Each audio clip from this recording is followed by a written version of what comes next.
नमस्ते दोस्तों, दीक्षा astro Kapoor YouTube channel में आपका स्वागत है। दोस्तों, आज मैं रत्नों की सीरीज़ के अंदर मैं पीले पुखराज के बारे में बताने जा रहा हूँ कि येलो सफ़ायर, जिसको इंग्लिश में येलो सफ़ायर कहते हैं, किन लोगों को धारण करना चाहिए और पुखराज का संबंध किस प्लैनेट के साथ है या किस ग्रह के साथ है। तो दोस्तों, जो पुखराज होता है वो देवगुरु बृहस्पति का रत्न होता है और देवगुरु बृहस्पति हमारे जीवन में बहुत ही एक महत्वपूर्ण भूमिका निभाते हैं क्योंकि ये हमारे जीवन में धन, ऐश्वर्य, ज्ञान, संतान, अध्यात्म, मान सम्मान और समझ लीजिए कि सभी सुखों के कारक होते हैं ये।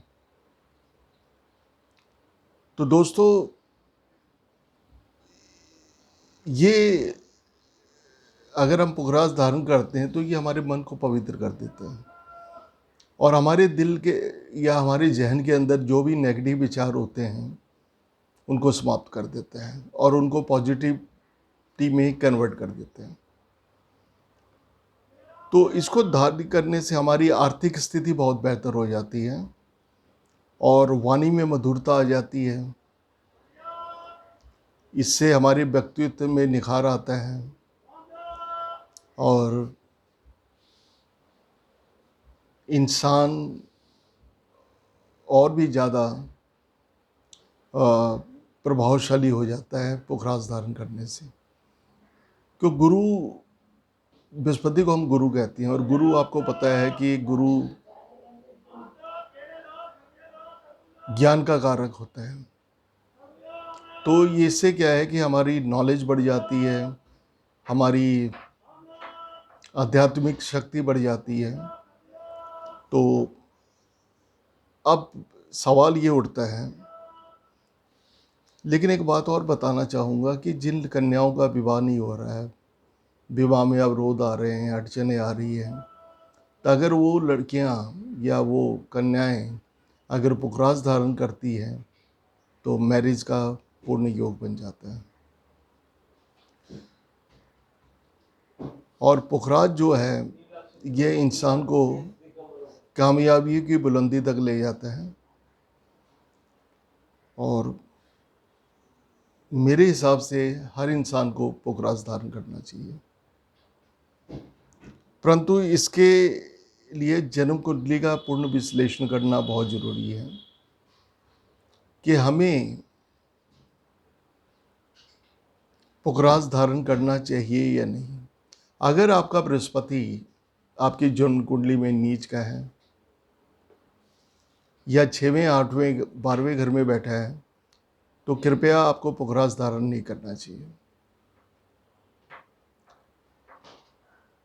तो दोस्तों, अब मैं आपको बताना चाहता हूँ कि अगर आपका बृहस्पति अच्छा है तो आपको जिन चीज़ों का वो प्रतिनिधित्व करता है हमारी ज़िंदगी के अंदर, तो वो सभी चीज़ें हमें प्राप्त होती है। अगर आपके बृहस्पति नीच गए है या फिर पीड़ित है तो पुखराज धारण नहीं करना चाहिए, क्योंकि ये पेट, लीवर और मोटापे की समस्या दे सकता है। अब दोस्तों, प्रश्न हमारे सामने ये हैं कि किन लगन वालों को पुखराज धारण करना चाहिए। पॉइंट नंबर 1, तो इसका जवाब है कि पुखराज धारण करने के लिए जो जन्म लग्न उपयुक्त हैं वो हैं मेष, कर्क, सिंह, वृश्चिक, धनु और मीन। क्योंकि आपने देखा होगा कि मेष राशि के अंदर बृहस्पति भाग्य का मालिक होकर और 12वें स्थान का मालिक है, तो भाग्य में वृद्धि, खुशहाली, कंफर्ट, विदेश यात्रा, फॉरेन सेटलमेंट या फिर अच्छी नींद के लिए आप पुखराज धारण कर सकते हैं। तो दोस्तों अब मैं दूसरी राशि बताता हूँ या दूसरा लग्न बताता हूँ कि जो पुखराज धारण करने से जिनको बेनिफिट हो सकता है। तो दूसरी लग्न है कर्क। कर्क राशि में ये 6वें और 9वें स्थान का मालिक है।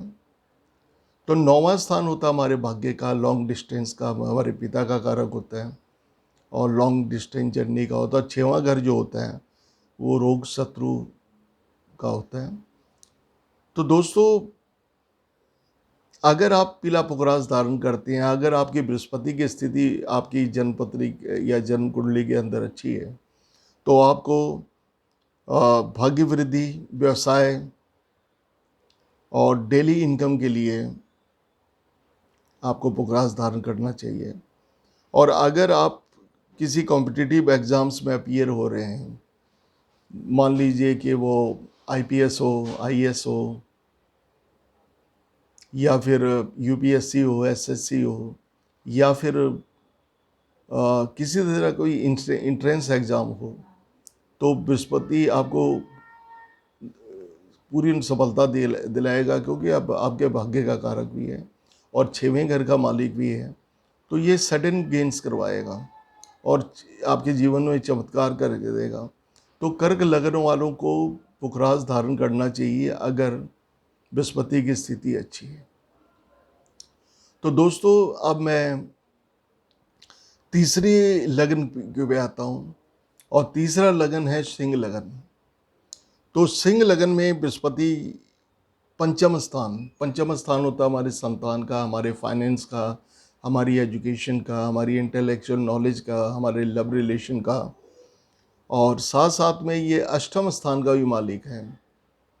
तो दोस्तों अगर आप के जन्म कुंडली में बृहस्पति की स्थिति अच्छी है तो आपको पुखराज अवश्य धारण करना चाहिए, क्योंकि ये संतान, एजुकेशन, फाइनेंस, रोमांटिक रिलेशनशिप के लिए बहुत अच्छा रहेगा। और उसके साथ साथ में सडन गेन्स, अचानक धन की प्राप्ति हो जाना, और सेविंग के लिए अब अगर मान लीजिए कि आप किसी कोई ना कोई व्यक्ति आपके जीवन में आपको अपनी प्रॉपर्टी भी डोनेट कर सकता है, आपको आर्थिक लाभ भी दे सकता है। तो इसी से अगर आपकी जन्म कुंडली में बृहस्पति की पोजीशन अच्छी है तो आपको जरूर धारण करना चाहिए पुखराज। अब दोस्तों मैं आता हूँ अगली राशि पे, वो है वृश्चिक। तो वृश्चिक राशि वालों को पुखराज अवश्य धारण करना चाहिए, क्योंकि ये आपके सेकंड हाउस, दूसरे भाव और पंचम भाव का मालिक है। दूसरा भाव हम देखते हैं धन से, वाणी और कुटुंब से, और पांचवा घर जो होता है वो हमारी संतान का होता है, हमारी एजुकेशन का होता है, हमारे फाइनेंस का होता है, हमारे इंटेलेक्चुअल नॉलेज का होता है, हमारे रोमांटिक रिलेशनशिप का होता है। तो अगर आपकी जन्म कुंडली के अंदर बृहस्पति की पोजीशन अच्छी है तो definitely you should go for yellow sapphire, क्योंकि पुखराज आपके लिए बहुत ही बेहतर स्टोन रहेगा और ये आपको पूर्ण रूप से कामयाबी दिलाएगा। तो आप लोगों को अवश्य पुखराज धारण करना चाहिए जन्म कुंडली के विश्लेषण के बाद। उसके बाद क्या है कि धनु राशि या धनु लगन हम कह सकते हैं। तो धनु लगन में क्या है कि बृहस्पति आपकी फर्स्ट हाउस और फोर्थ हाउस, चतुर्थ भाव का मालिक है। तो फर्स्ट हाउस अगर आप होता है हमारी बॉडी, पर्सनालिटी, नेचर, हमारे ऑरा के साथ, और चौथा स्थान होता है हमारे माँ का, सुख का, वाहन सुख का, प्रॉपर्टी सुख का, लग्जरीज लाइफ का। तो अगर बृहस्पति की स्थिति आपकी जन्म कुंडली में अच्छी है, आपका बृहस्पति 6वें, 8वें, 12वें घर में नहीं बैठा है, अगर आपका बृहस्पति पीड़ित नहीं, नीच नहीं है, तो डेफिनेटली आपको पुखराज धारण करना चाहिए। इससे क्या है कि आपके व्यक्तित्व में एक निखार आ जाएगा, पर्सनैलिटी डेवलपमेंट जिसको हम कहते हैं, और आपके ऑरा को भी क्लीन कर देगा। और कंफर्टेबल लाइफ के लिए पुखराज आपको अवश्य धारण करना चाहिए, ताकि आप पूरे लाइफ के अंदर सुख संसाधनों का बेनिफिट उठा सकें। उसके बाद मैं अगली राशि आता हूँ मीन राशि। मीन राशि में बृहस्पति आपके फर्स्ट हाउस यानी कि आपके व्यक्तित्व, आपकी पर्सनैलिटी, वे ऑफ टॉकिंग और के स्वामी होते हुए ये दसम घर का मालिक है। और दसम घर का संबंध होता है हमारे प्रोफेशन, कैरियर, बिजनेस, मान सम्मान के साथ, जॉब के साथ। तो आप अगर पुखराज धारण करते हैं तो इसमें क्या है कि आपकी पब्लिक विजिबिलिटी बढ़ जाएगी, लोगों के लिए आप आकर्षण का केंद्र बन जाएंगे और पर्सनैलिटी डेवलपमेंट तो करेगा ही है साथ में। और व्यवसाय, कैरियर, मान सम्मान के लिए आप पुखराज धारण कर सकते हैं। तो दोस्तों ये रहे लग्न जिनको पुखराज धारण करना चाहिए। अब मैं बताता हूँ कि किन लग्नों को पुखराज धारण नहीं करना चाहिए। तो दोस्तों वो लग्न हैं जिनको पुखराज धारण नहीं करना चाहिए, वो है वृष, तुला और मकर। अब दोस्तों अगले सवाल का मैं अब जवाब देता हूँ कि कौन लोग कुछ समय के लिए पुखराज धारण कर रहे हैं। तो वो राशियां हैं मिथुन, कन्या और कुंभ। अगर आपकी जन्म कुंडली के में बृहस्पति की पोजीशन अच्छी है और आपके ऊपर अगर बृहस्पति की महादशा चल रही है, जो कि बृहस्पति की महादशा 16 साल की होती है, तो आप लोग बृहस्पति की महादशा के दौरान पुखराज धारण कर सकते हैं। अब दोस्तों मैं आपको बताने चाह रहा हूँ कि पुखराज के साथ कौन से रत्न धारण करने चाहिए और कौन से नहीं। तो पुखराज के साथ आप माणिक धारण कर सकते हो, आप मूंगा धारण कर सकते हो, मोती धारण कर सकते हो, कैटसाई धारण कर सकते हो। लेकिन पुखराज के साथ आप कभी भी नीलम, हीरा या गोमेद धारण न करें, नहीं तो नुकसान होने की संभावना है। तो दोस्तों सबसे पहले तो मैं यही कहना चाहूँगा कि जन्म कुंडली का पुनः विश्लेषण करना बहुत ज़रूरी है। अब मैं आपको बताऊंगा कि हमें कितने वेट का, कितने वज़न का पुखराज धारण करना चाहिए, किस दिन करना चाहिए, उसकी विधि क्या है। उससे पहले आप मेरे इस वीडियो को आप सब्सक्राइब कर लीजिए, शेयर कर दीजिए, आइकन बेल को पुश कर दीजिए ताकि मेरे आने वाली वीडियो आप तक पहुंच सकें। अगर आपका कोई सवाल हो तो कमेंट बॉक्स में आके आप सवाल पूछ सकते हैं, क्योंकि मैं एस्ट्रोलॉजर हूँ, पाम रीडर हूँ, साइकिक रीडर हूँ, न्यूमरोलॉजिस्ट हूँ। 35 सालों से मैं इस प्रोफेशन के अंदर हूँ। तो मैं जन्मपत्री बनाता भी हूँ, उनका मिलान भी करता हूँ। अगर आपकी किसी तरह की समस्या हो, भले वो फाइनेंस की समस्या हो, भले वो बिजनेस की समस्या हो, भले वो कैरियर की समस्या हो, भले वो जॉब की समस्या हो, भले वो लव रिलेशन की समस्या हो, भले वो एजुकेशन की समस्या हो, भले वो हेल्थ की समस्या हो, भले वो मैरिड लाइफ में प्रॉब्लम आ रही हो, मैरिज नहीं हो रही हो, भले वो संतान की समस्या हो, तो किसी तरह के मान सम्मान